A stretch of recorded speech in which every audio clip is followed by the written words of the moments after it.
van chung mu van lai lên thia min chol bang e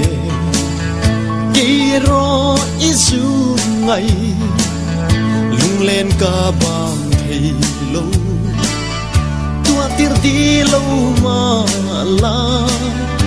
anna lua isu ngai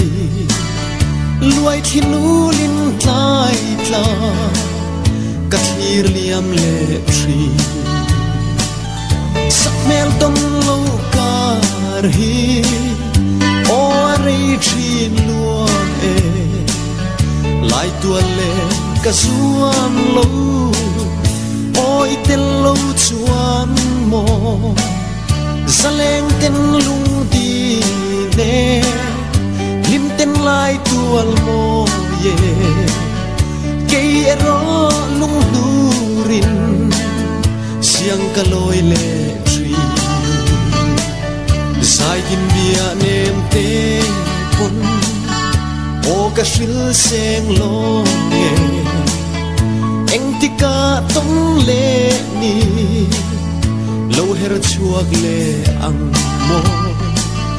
sak mel in tong lo ka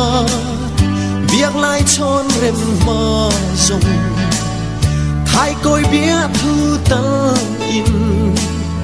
lan dun se lang o sak mel tong lo ka re o re thin lua e lai tua le ka suam lo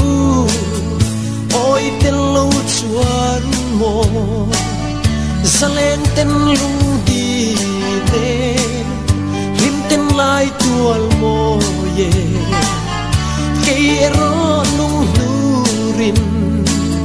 siang kaloi le tri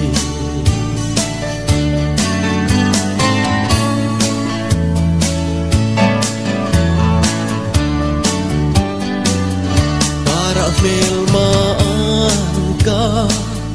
polo sang vel ma se at sana lak thiamin